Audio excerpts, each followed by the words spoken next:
Hope, Honorable Speaker, my 1 minute is still there. Honorable Speaker, I stand to support this motion. I'm one person who is led by the Right Honorable Raila Odinga. And let me confirm to the nation that he shared with me the thinking to run, or the intention to run for this seat, well before most people knew of it. And so let me go on record as saying, Honorable Speaker, that it is not President Ruto or anybody else who put Honorable Raila to run for this seat. It was his choice based on what he believed he would do for Africa.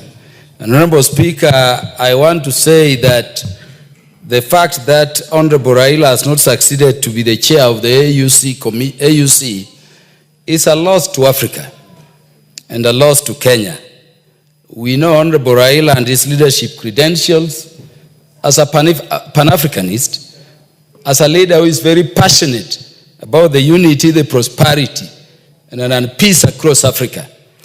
And an Honorable Speaker, we know so because of the sacrifices he's made for this country. Because of shortness of time, let me thank Honorable Raila for stepping in to the space to represent Kenya in that continental competition. Honorable Speaker, we should not forget that barely 2 years ago, the Right Honorable Prime Minister Raila Odinga had a contest with President William Ruto. And it's a contest which went up to the Supreme Court.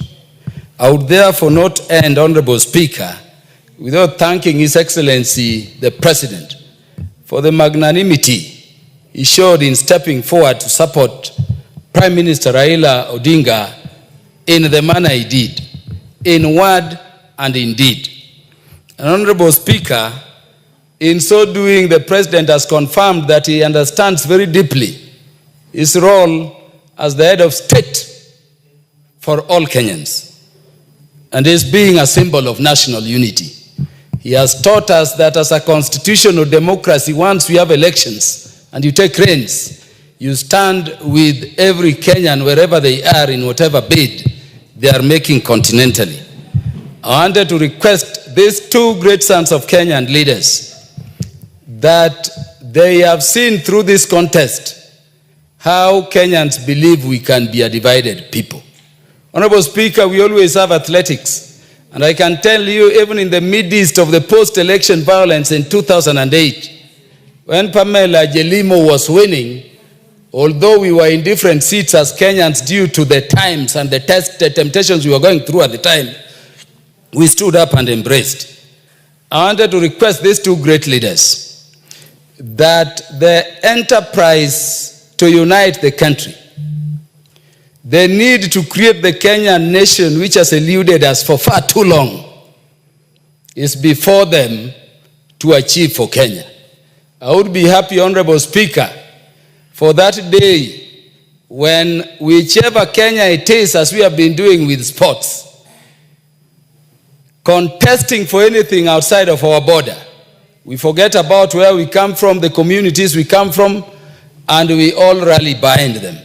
And so I'm requesting the Right Honorable Raila Odinga and President William Ruto that this AUC contest is something we need to build on and to unite this country and create one prosperous, equitable, fair country in which all of us are proud to be Kenyan. Honorable Speaker, when I returned, I was met by some media people who were asking, now are you going to stop supporting the administration? It is the patriotic duty of all Kenyans to support the government in place.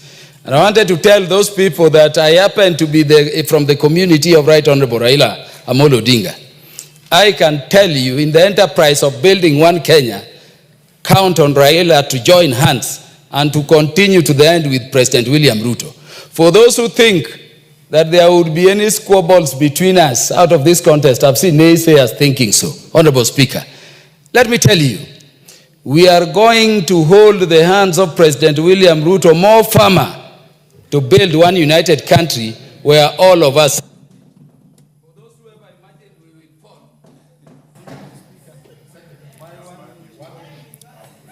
I think there are many others who are, but I think the Honorable Kimani Kuria, member for Molo. Thank you very much, And Honorable if you can Speaker. speak in under 5 minutes should be good. Thank you very much, Honorable Speaker. And from the onset, I would like to congratulate this great son of the Republic of Kenya, the Right Honorable Raila Odinga. You know, Honorable Speaker, we do not speak enough of the sacrifices that this great Kenyan has made for where Kenya is where it is today. The freedom of speech that we celebrate, the multi-party democracy that we celebrate in this country, is one of the fruits that were fought with very painful losses by one Raila Amolo Odinga.